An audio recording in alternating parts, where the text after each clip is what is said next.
আল্লাহ তারে পানি চুবাইয়া মারছে এবং তার লাশটাও পচতে দেয় নাই, গলতে দেয় নাই। পৃথিবীর মাটির উপরে ফেরাউনের লাশটা এখনো আছে না নাই? কায়রোর জাদুঘরে আমিও গেছি তার লাশ দেখার জন্য। শটান শুয়ে আছে কাচের বক্সের ভিতরে। আমার প্রিয় ভাই, আপনারাই বলুন তো, তার লাশটা যদি কায়রোর জাদুঘরের ভিতরে না রাইখা এরকম খোলা মাঠের মাঝে রাখতো, আর আমরা তারে সেখানে পাইতাম, কপালে চুমু দিতাম না থুতু মারতাম, আদর করতাম না স্যান্ডেল মারতাম? অথচ সে তো ফেরাউন, মিশরের প্রেসিডেন্ট। এই জন্য দুনিয়ার অর্থের সাথে, ক্ষমতার সাথে সফলতার কোন সম্পর্ক। ও প্রিয় ভাই, তাকায় দেখো হযরত বেলালের দিকে। হযরত বেলাল কি কারুনের মতো ধনী মানুষ ছিলেন? ফেরাউনের মতো ক্ষমতা ছিল? বেলালের ব্যাপারে আমরা জানি কম বেশি সবাই। ওনার বাবা ছিল গোলাম, উনিও ছিলেন গোলাম, গোলামের ঘরের গোলাম। দেখতে ছিলেন কালো, এত গরিব ছিলেন, মদিনায় ঘর নাই, বাড়ি নাই, মসজিদে নববীর বারান্দার মাঝে ঘুমায়া থাকতো। ওই মসজিদে নববীর বারান্দার আহলে সুপার সদস্য হযরত বেলাল। যার ক্ষমতা নাই, যার টাকা নাই, পয়সা নাই, ঘর নাই, বাড়ি নাই, আওয়াজ দিয়ে বলুন তো হযরত বেলাল ব্যর্থ না সফল? কারণ বেলাল আল্লাহর জান্নাতি সাহাবী। প্রিয় নবী বেলালের জীবদ্দশায় বলেছেন, মেরাজ থেকে ফিরে বেলাল, আমি মেরাজের রাতে জান্নাতে ঢুকেছি, আমার আগে আগে তোমার পায়ের শব্দ শুনেছি। হযরত বেলাল এতটাই সফল মানুষ, এতটাই সফল মানুষ, হযরত বেলালের প্রতি আমাদের এতটাই ভালোবাসা, বেলালকে আমরা এতটাই ভালোবাসি। বেলাল নামে হাজার হাজার মানুষ আছে না নাই? আজকের মাহফিল খুঁজলে 2-4 জন, এবং নামটা শোনার সাথে সাথে উনার প্রতি কলিজায় একটা ভালোবাসা জেগে যায়। অর্ধ দুনিয়ার সম্রাট ওমর হযরত বেলাল রাদিয়াল্লাহু তাআলা উনার ক্ষমতাকালে যখন বেলাল সিরিয়া থেকে আসতেন, রাসূলুল্লাহর ইন্তেকালের পরে বেলাল মদিনায় আর থাকেননি বেশি দিন। আবু বকরের সময় অনুমতি চেয়েছিলেন, আবু বকর, আমি রাসূলের মুয়াজ্জিন, আমি আযান দিলে প্রিয় নবী ইমামের জায়গায় দাঁড়াতেন, আমি ইকামত দিতাম, কিন্তু এখন আযান দিলে রাসূল সামনে নাই, আমি বেলালের সহ্য হয় না, বড় কষ্ট পাই, আমারে ছুটি দিয়া দেন, আমি মদিনায় থাকতে আর চাই না, এই কষ্ট আমার সয় না। আবু বকর সিদ্দিক রাদিয়াল্লাহু তাআলা আনহু বেলালকে অনুমতি দেন নাই। ও বেলাল, তোমার আযান না শুনে আমি আবু বকর, আমার তো শান্তি লাগে না। তিনি জাননি। ওমর যখন খলিফা, হযরত বেলাল ওমরের অনুমতি নিয়ে চলে গেলেন মদিনা থেকে সিরিয়ায়। আমার রাসূলকে সালাম দেওয়ার জন্য মাঝে মাঝে কবর জিয়ারতে আসতেন মদিনায়। আল্লাহর হাবিবের কবর জিয়ারত করে ওমরের বাড়িতে যখন যেতেন, হযরত বেলালের জীবনী পড়লে পাবেন, ডক্টর আব্দুল মাহবুব স্যার লিখেছেন আসহাবে রাসূলের জীবন কথা, বেলালকে নিয়ে লম্বা লিখেছেন। হযরত বেলালের জীবনীতে পাওয়া যায়, ওমরের বাড়িতে বেলাল যখন যেতেন, হযরত ওমর বেলালকে দেখে চেয়ার থেকে দাঁড়ায়া যেতেন, ঘরের দরজা পর্যন্ত দৌড়াইয়া যেতেন, বুকের সাথে জড়াইয়া ধরে বলতেন, আতানা সাইয়্যিদুনা বেলাল, আমার কাছে আমার নেতা বেলাল এসেছে, আমি অর্ধ দুনিয়ার নেতা, আর বেলাল হলো আমি ওমরের নেতা। আতানা সাইয়্যিদুনা বেলাল, আমার কাছে আমার নেতা বেলাল এসেছে। এই সম্মান কেন? বেলাল জান্নাতি সাহাবী, বড় মাজলুম সাহাবী। আর ফেরাউনের অসম্মান কেন? বেঈমান, জালেম, ঠিক কি না? বড় জালেম। আল্লাহর জান্নাত পাওয়ার জন্য, সফল হওয়ার জন্য আমাদের সকলকে জান্নাতের দিকে দৌড়াতে হবে, প্রচেষ্টায় লিপ্ত হওয়া লাগবে। যে জান্নাত পেয়েছে সে সফল হয়েছে, যে জান্নাত পায় নাই সে ব্যর্থ হয়েছে। যার খাওয়ার জন্য খাবার নাই, পরিধান করার জন্য কাপড় নাই, থাকার জন্য ঘর বাড়িটা নাই। ঢাকায় দেখবেন রাস্তার পাশে ফুটপাতে ঘুমায়া থাকে, ঢাকায় গেলে দেখবেন রাতের বেলা কত মানুষ তাদের থাকার একটু জায়গাও।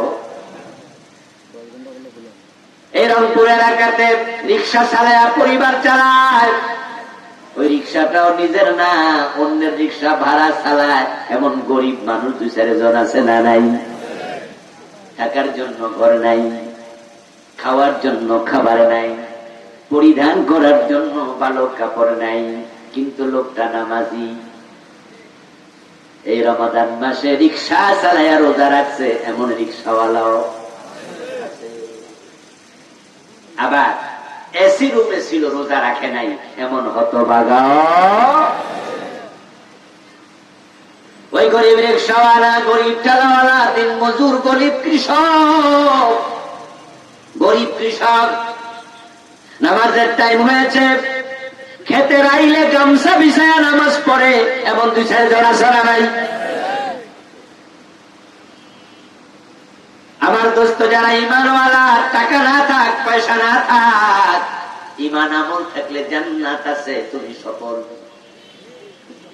1000 কোটি টাকা আছে, বিঘা বিঘা জমিন আছে, এলাকার ক্ষমতার বড় চেয়ে 8টা নিজের দখলে আছে, বাংলাদেশের বড় বিশ্ববিদ্যালয়ের ভিসির চেয়ারটা নিজের হাতে আছে, কিন্তু জান্নাতীর তালিকায় নাম নাই।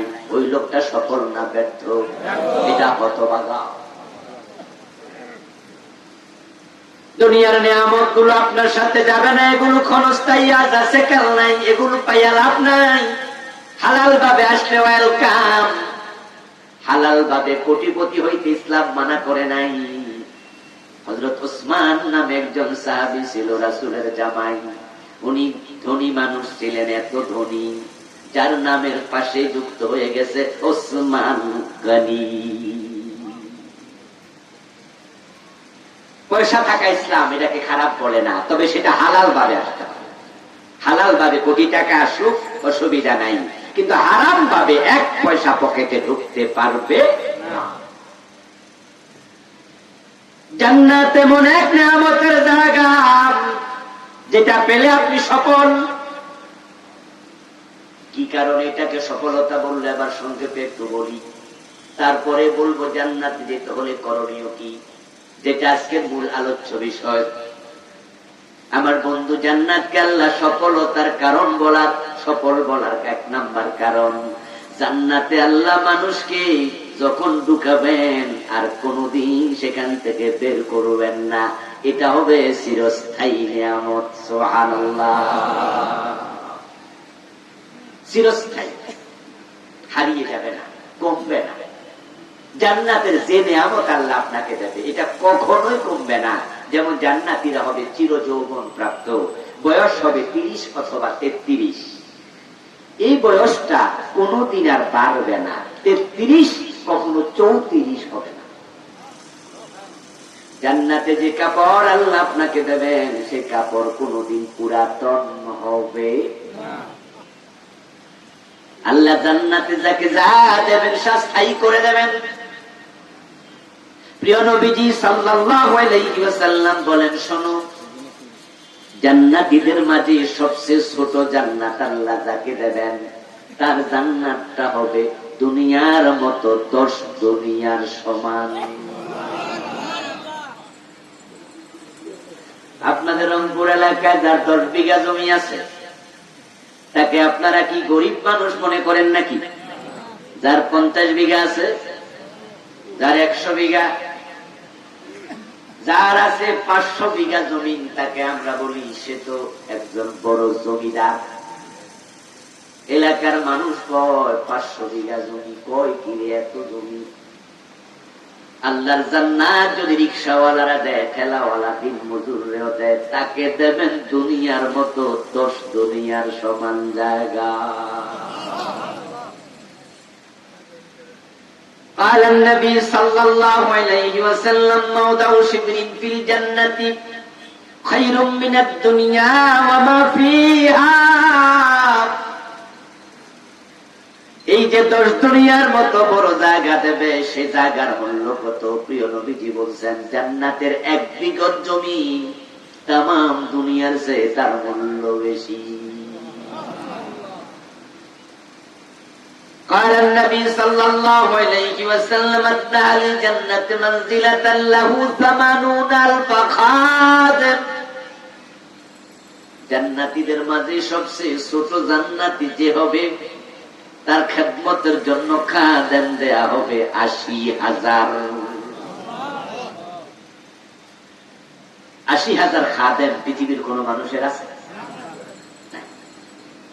আমাদের প্রধানমন্ত্রী খেদমতের জন্য লোক আছে কয়জন? 20 জন, 30 জন, 50 জন, 100 জন? এতজন না। আমেরিকার প্রেসিডেন্ট জো বাইডেন, তার খেদমতের জন্য লোক কতজন আছে? 200-500? এত তো না। তাহলে পৃথিবীর সবচেয়ে ক্ষমতাধর ব্যক্তি, তার খেদমতের লোক কয়জন? আর আপনি রিক্সাওয়ালা হন, ঠেলাওয়ালা হন, দিনমজুর হন, ভিক্ষুক হন, যদি জান্নাতি হতে পারেন, প্রিয় নবী বলে সবচেয়ে ছোট জান্নাতি, তার খেদমতের জন্য আল্লাহ খাদেম দেবেন 80,000। কোরআন মাজিদ যাদেরকে বলা হয়েছে গিলমান বিলদান ইয়াতুফু আলাইহিম বিলদানুম মুখাল্লাদুন বিআকওয়াবিন ওয়া বারিক ওয়া কাসিম মিন মাঈন। আল্লাহ তাআলা কোরআনে বলেন ওই গিলমানগুলো, ওই বিলদানগুলো, খাদেমগুলো সবগুলোর বয়স হবে বাচ্চাদের মতো বয়স। মোস নাই, দাড়ি নাই, মাত্র মোস উঠবে এই বয়সের আল্লাহ বানাবেন, এবং তারা এত সুন্দর হবে। কোরআনের আরেক আয়াতে আল্লাহ বলেন ইযা রাআইতাহুম হাসিবতাহুম লুলুআম মানসুরা। ও আমার নবী, জান্নাতে আপনার খেদমতের জন্য যে খাদেমগুলো দেয়া হবে, এগুলো জান্নাতের মাটির উপরে যখন দৌড়াদৌড়ি করবে, হাঁটাহাঁটি করবে, আপনার কাছে মনে হবে জান্নাতের মাটির উপরে মণি মুক্তা দৌড়াচ্ছে।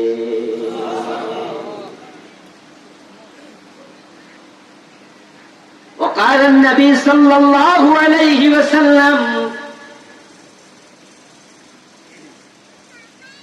إن في الجنة 100 درجة كل درجة كما بين السماء والأرض ما بينهما كما بين السماء والأرض। জান্নাতের মাঝে আপনাকে থাকার জন্য যে ঘর আল্লাহ দেবেন, প্রাসাদ আল্লাহ দেবেন, প্রিয় নবীজি বলছেন জান্নাতের সবচেয়ে ছোট বিল্ডিংটা হবে 100 তলা উঁচু। আরে দুনিয়াতে যে চুরি করে চোর কেন করে? চুরির টাকা দিয়ে একটু ভালো খাবে, একটু ঘর বাড়ি বানাবে, পোলা মাইয়ার একটু ভালো করে রাখবে। ডাকাতি করে কি করে? পরিবারকে দেয়। ব্যবসায়ী লুটপাট করে, ওজনে কম দেয়, মালে ভেজাল দেয়, মানুষ ঠকায়। কেন? একটু 2 পয়সা পাইবে, একটু ভালো থাকবে। ঘোষ খায় কেন? সুদ খায় কেন? প্রত্যেকটার একই উত্তর, দুনিয়া একটু ভালো থাকতে চায়, ভালো খেতে চায়। কিন্তু এই দুনিয়াতে যারা ঘর বানায়, বাড়ি বানায়, চুরি করে, ডাকাতি করে, 100 তলা বাড়ি বানাইছে একজনে, এমন পৃথিবীতে কি একজন লোক আছে? নাই। কারণ পৃথিবীতে যত বড় বড় বিল্ডিং আছে, এগুলো আমার দেখা শেষ। আলহামদুলিল্লাহ। আমি আমেরিকার টুইন টাওয়ার দেখেছি, দুবাইয়ের বুর্জ টাওয়ার দেখেছি, মালয়েশিয়ার টুইন টাওয়ার দেখেছি, সৌদি আরবের ক্লক টাওয়ার দেখেছি। পৃথিবীর সবচেয়ে বড় বড় বিল্ডিং গুলো এই 2 চোখ আমার দেখে ফেলেছে। এগুলোর মালিক কারা, এগুলো আমি স্টাডি করে ফেলেছি। বুর্জ টাওয়ার পৃথিবীর আজকের পৃথিবীতে সবচেয়ে উঁচু, যেটা দুবাই, এটার মালিক মাল্টিন্যাশনাল কোম্পানি, ব্যক্তি না। আমেরিকার টুইন টাওয়ার, যেটা পেন্টাগন এবং টুইন টাওয়ার একসাথে ভেঙে ফেলেছে, ওটাও ছিল মাল্টিন্যাশনাল কোম্পানি, রাষ্ট্রীয় সম্পদ। মালয়েশিয়ার টুইন টাওয়ার মাল্টিন্যাশনাল কোম্পানি। বাংলাদেশের সবচেয়ে বড় বিল্ডিং যেটা আমাদের মতিঝিলে, এটার মালিক কে? রাষ্ট্র। সেনা কল্যাণ ভবন রাষ্ট্র মালিক। সৌদি আরবের ক্লক টাওয়ার, এটা ওয়াকফুল হারামাইন শরীফাইন, এটা রাষ্ট্র মালিক, রাষ্ট্র ওয়াকফ করেছে হারাম শরীফের জন্য, মক্কা মদিনার জন্য। ব্যক্তির মালিকানা 100 তলা বিল্ডিং পৃথিবীতে কারো নাই। আর জান্নাতে রিকশাওয়ালা যদি যায়, আল্লাহ হেরো দেবে কমপক্ষে 100। তো দুনিয়াতে চুরি করে ডাকাতি করে কয় তলা বিল্ডিং আর পারলেন? 100 তলা তো পারলেন না। এবং যাই বানাইলে মরে গেলে কিছু নেই। আর আখিরাতে যেটা আল্লাহ দেবে কোনদিন আর নেবে না, আপনাকে মালিক বানায়া দেবে। ইন্না ফিল জান্নাতি মিআতা দারাজা, সবচেয়ে ছোটটা 100 তলা উঁচু, আর বড়টা কত উঁচু? আল্লাহু আল্লাহ। 100 তলার নিচে বিল্ডিং নেই। যা আছে অন্য অন্য হাদিসে আছে, এগুলো হলো জান্নাতের বাহিরে বিনোদনের জায়গা। ইন্না ফিল জান্নাহ লাখিমাতান মিন লুকলুওয়াতিন ওয়াহিদাতিন মুজাফফাফা আরদুহা 60 মিলা। বিভিন্ন হাদিস আছে ছোট ছোট প্রাসাদ, তাও ছোট না, সবচেয়ে ছোট একটা প্রাসাদের কথা রাসূল বললেন, সেটা একটা তাঁবু হবে, একটা মুক্তা দিয়ে বানাবে, তবে তার ভিতরে ফাঁকা হবে 60 মাইল লম্বা। এটা ছোট না, এটা আপনার ঘর না। আল্লাহর জান্নাতকে কেন সফলতা বলা হয়?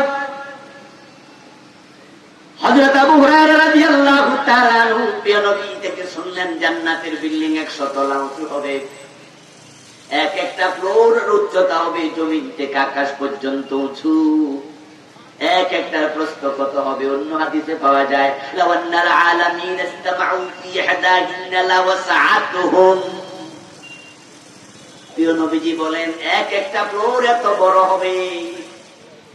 আপনাদের রংপুরে যে বিল্ডিং গুলো আছে 5 তলা 7 তলা 10 তলা থাকতেই পারে, কিন্তু ফ্লোর কত বড়? এক একটা 1500 feet, 2000 feet, 2500, 3000, 5000 feet, 10,000 feet. Shopping মলে থাকে 8-10,000 ফিট, বাড়ি থাকে না এত বড়। কিন্তু জান্নাতের একটা ফ্লোর কত হবে, কত বড় হবে? প্রিয় নবী বলেন তামাম দুনিয়া যত মানুষ আল্লাহ বানাইছে, সবাইরে যদি আল্লাহ এক ফ্লোরে জায়গা দিতে চাইতো, এক ফ্লোরে সবাই জায়গা হতো। লাওয়ান্নাল আলামিন ইসতামাউ ফি ইহদাহিন্না লাওয়াসআত।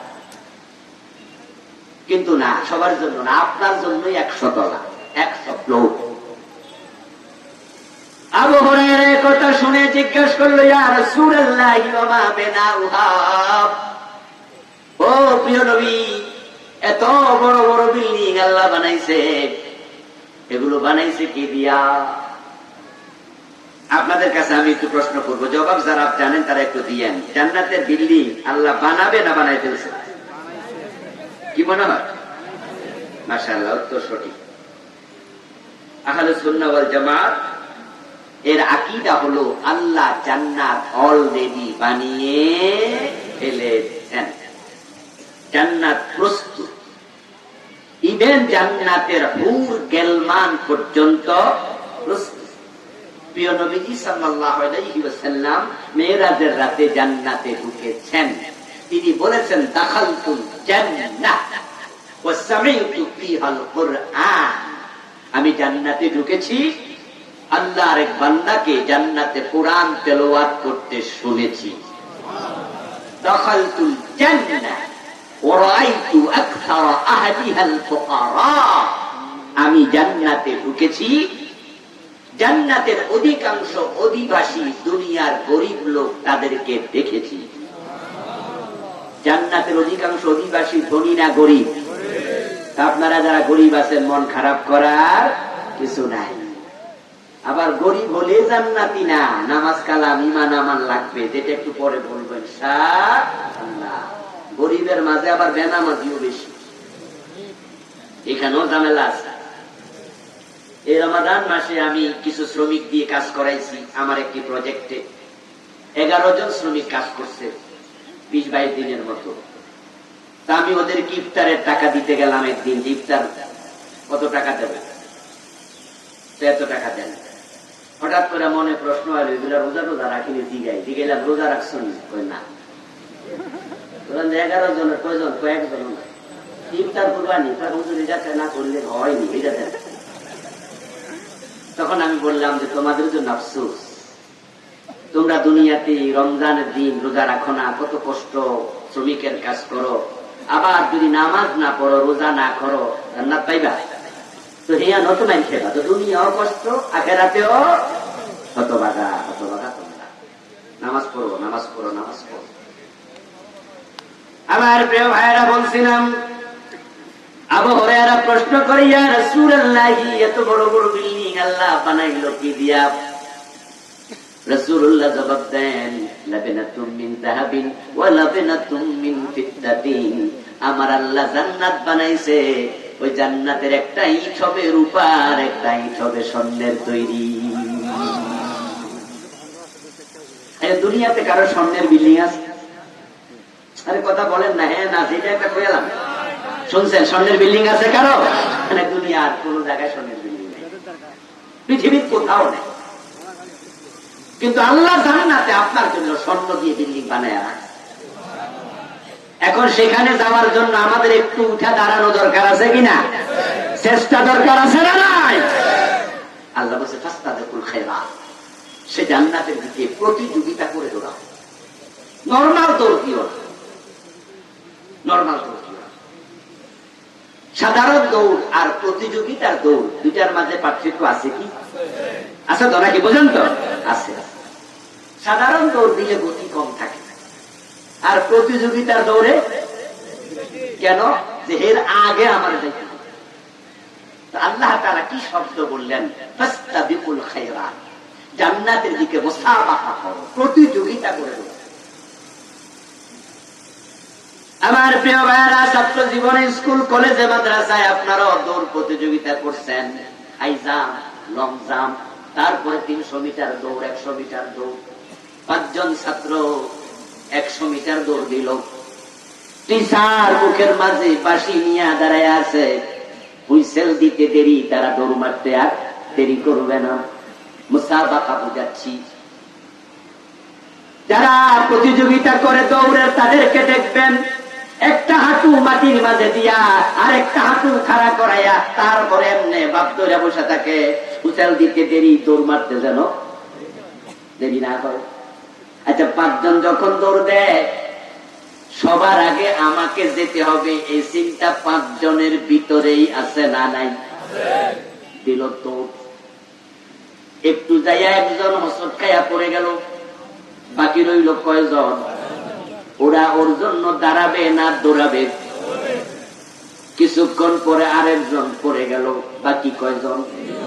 ওই 3 জন ওর জন্য অপেক্ষা করবে না দৌড় মারবে? এভাবে যদি আরেকজন পড়ে যায়, বাকি থাকলো 2 জন, তারা দৌড়াবে, পিছনে ফিরেও তাকাবে। কে পড়ে গেল, কে দাঁড়ায় গেল, কে কাইট হইল, কেউ শীত হল, প্রতিযোগী পিছনে তাকায় না, প্রতিযোগী পিছনে তাকায় না। আর পিছনে তাকাইলে ফার্স্ট হতে, পিছনে তাকানো ভালো জিনিস না। আপনারা যারা কম বেশি জানেন প্রাণী বিজ্ঞান নিয়ে, হরিণের গতি বাঘের গতির চেয়ে কম না বেশি? মাশাআল্লাহ, এই যে জানে দেখি লোকজন। বাঘের গতির চেয়ে হরিণের গতি বেশি, কিন্তু এরপরও হরিণ বাঘের কাছে ধরা খায় কেন? উত্তর হলো, হরিণের একটা বদ অভ্যাস আছে, সেটা হলো দৌড় মাইরা আবার পিছনে ফিরা চাহে বেড়াইছি। মানে বাঘে যখন দৌড়ানি মারে, তখন বাঘে কি পিছনে চায়? বাঘ কিন্তু হরিণের লক্ষ্য, দৌড়তে মোতাবেক। আর হরিণ দৌড় মাইরা আবার এমনে চায়, যখন এদিকে চায়